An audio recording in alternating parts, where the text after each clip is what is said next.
Corporate training taught you the process, not how to win real conversations in the field. If you've ever felt overlooked or unsure how to speak up with the store manager, you're in the right place. Welcome to Built for Retail Field Reps. I'm Sylvia Gonzalez, a retail field leader, author, and creator of the S.E.L.L.S method. This podcast breaks down what corporate never taught you about confidence, sales, and winning, so you can show up strong and trust yourself in the field. Let's get into it. Hey, welcome back. I appreciate you taking the time to listen to this episode. And whether you're driving from store to store or just listening with your headset on, I truly appreciate you tuning in today. And I want to talk about something that I've seen in field many times over the years. And this time, I want to focus on the seasoned reps, quote, the good reps, the ones who have been doing this for a long time. Now, I remember one rep in particular that I worked with. She had been doing this for 27 years. And honestly, I love getting the opportunity to walk with someone who has that much experience. There's so much that you can learn from people who have been doing this, that have been in the business for that long. But one of the things that I did start noticing over the years was that the reps who felt the most stuck, the most, challenged with certain situations, like they would still shrink in conversation. They weren't even the newbies. It wasn't the beginners. It was actually the reps who had been doing this for 10, 15, sometimes even 20 years. The reps who knew their stores, the ones who knew the managers, the ones who knew all the products and had all that down, okay? But yet, when it came to getting bigger orders, presenting new ideas, or confidently leading a conversation with a manager, they still felt stuck. They felt uncomfortable. They shrunk. Now, when people hear that the ones that I've seen that struggle the most is the seasoned reps, they're often surprised, okay? And that's because most of us assume that experience automatically leads to confidence.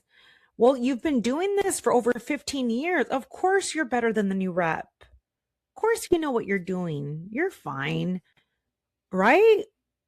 Well, the longer you've been doing something, the more comfortable you should feel doing it. But in the field, that's not always how it works. Now, it's not that it's impossible, but it's just not always how it works. Now, when I started managing teams and walking stores with reps, something really interesting started to stand out. So many of these seasoned reps, it wasn't even that they were lacking work ethic. In fact, they were some of the hardest working people on my team. Motivated, cared about their stores. They genuinely wanted to do well. But the real issue, was that many of them had simply been running the same routine for years. So they visited the same stores, walked the same aisles, same conversations over and over again. And it just wasn't that they didn't want to improve, okay? It was because no one ever showed them a different perspective on how to look at a store. Now, there's actually a reason that this happens. There's psychology behind it. And it has to do with how our brains work. Our brains love efficiency. So when we repeat the same behavior over and over again, our brain creates what psychologists call a habit loop. Once that habit loop is established, the brain starts operating on autopilot. Like you don't even think about it anymore. You just walk the store the same way you always have, check the same things, the conversations the same way.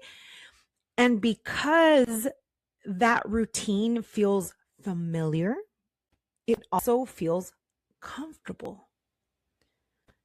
But comfortable doesn't always mean optimal. Now, here's a simple example of habit loop. So think about when you are going to wind down for the night. Okay, you want to sit down, enjoy a little bit of TV, and without thinking about it, you might go and grab a snack. It's probably not even because you're hungry. It's because your brain has associated watching TV, eat something. Watch TV, that means I'm going to eat something.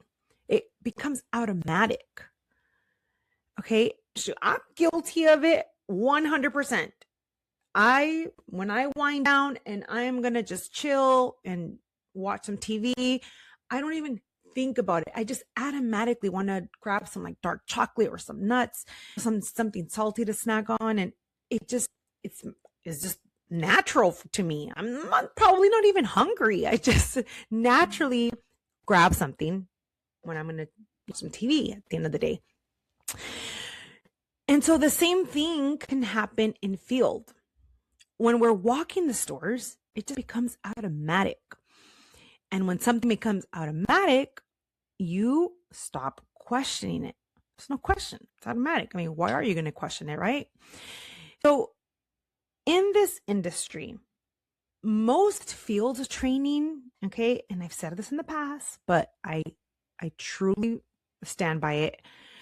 In this industry, most of the field training depends almost entirely on the person who trained you when you first started. So think about these seasoned reps. If you're a seasoned rep and you started, let's say 10, 15 years ago, and you were lucky and you got teamed up with a rep who knew how to handle objections, how to build relationships with managers, how to confidently lead conversations, then you probably picked up some great habits. But if you were not as lucky, well, your standards may simply be a reflection of the person who trained you. And that routine can stay with you for years. So, like I said, sometimes it's not even that they lack any work ethic. That's just the way they were trained from the get-go, from the beginning. That's the person that they were teamed up with. So their standards are really just a reflection of the person who trained them when they first started. And if they've stayed in the industry for that long, that makes them seasoned. Well, to them, it's routine. It's normal. They weren't shown any different. They weren't given another perspective on things. And one thing I also noticed as a leader is that seasoned reps sometimes receive the least amount of guidance. Crazy, right? It's true. I mean, in my experience, people assume, well, they've been doing this for years. They know what they're doing. So leadership often focuses their time on newer reps. But in reality, seasoned reps are often the ones that you want to walk stores with the most. And I remember when I was planning my field visits, those were actually the reps I wanted to see. I wanted to be with the OG. I wanted to observe what their stores looked like. I wanted to see how they approached the store, how they engaged with store managers, with store personnel. I wanted to see how they led conversations. And what I discovered many, many times was really that they weren't doing anything wrong. They were just operating within their routine. Okay. And I remember walking a store with a seasoned rep once, and I pointed out an opportunity, and it was sitting right there in front of us. It's like, how can you miss this? It's something that they had walked past dozens of times. When I mentioned it, their response was, wow, I never thought of it that way. So then as we continued walking the store, I started noticing other things too, like cross merchandising opportunities, ways that we can team up our current promotion with the store, ideas for filling empty space that we saw. Those thinking outside the box moments, those are things that many seasoned reps never get exposed to unless your leadership team or your manager is walking the store with you. And that moment just really stuck with me because, like I said, it wasn't about their work ethic. They were so motivated. They took pride in their stores. It was all about the perspective. And sometimes all someone needs is another set of eyes that can help them see the store differently. And that's actually one of the things that I help reps do in my coaching is learning how to see opportunities when they enter a store. So how do you break out of that routine? Now, let's say you're listening to this and you're thinking, okay, I might be a little guilty of that same routine, Sylvia. That's okay. The good news is that breaking out of that routine doesn't require another 10, 15, 20 years of experience. Sometimes it simply just requires for you to look at the store differently. So let me give you 3 things, okay, that you can start doing immediately. And I want you to pay attention, okay, because this can be a game changer for you. So step 1 is change how you enter the store. The next time you walk into a store, slow down. Instead of going straight to your aisle where your product is, or instead of going straight to the back room, take a quick walk around the store. Not 10, 15 minutes, just do a walkthrough of the perimeter. No, just a quick overview, just a quick walk. But as you're walking, look at the front of the store. Look at all the displays, the secondary displays, empty spaces, and ask yourself as you are walking, if I were the store manager, where would I want to drive more sales? That one question shifts your brain from routine mode into opportunity mode. All right, step 2, ask one strategic question. So the second step is about your conversation with the manager. Instead of just checking in, hey, I'm here. If you need anything, let me know. Hey, just checking in. I'm here. I'm going to service your store. Say something like, hey, good morning, Mike. Is there anything coming up in the store that you're trying to drive right now? That one question alone can open the opportunity for an incremental display, for anything that they might have going on in the store. It can open the door to opportunity. Maybe they tell you, well, we're trying to push this display Easter product out. Do you have anything that might tie nicely with this chocolate? Or we have an empty end cap. We need to fill it because our order is on back order right now. We have no idea when we're going to get that product in. Well, now suddenly you're not just servicing the store. I mean, you're helping the store drive sales. So just that one strategic question can be a game changer. Step 3, challenge your own routine. So the third step is to challenge your own pattern, okay? Ask yourself, am I walking this store intentionally? Or am I just repeating the same routine I've always done? Am I noticing new opportunities? Or am I only seeing what I've always seen? Because sometimes the biggest opportunities in a store are the ones that we've walked past the most. You may walk past an empty shadow box every week and you don't even notice it. Or you may walk past a cross-merching opportunity near produce. You might have something that ties in nicely to something they have going on over there. Or you may walk past a secondary display location that can easily hold your product. The possibilities are endless if you just slow down, okay? Ask that one strategic question and challenge your own routine. Ask yourself those questions. Now, but because you've seen it so many times, your brain, it doesn't notice it.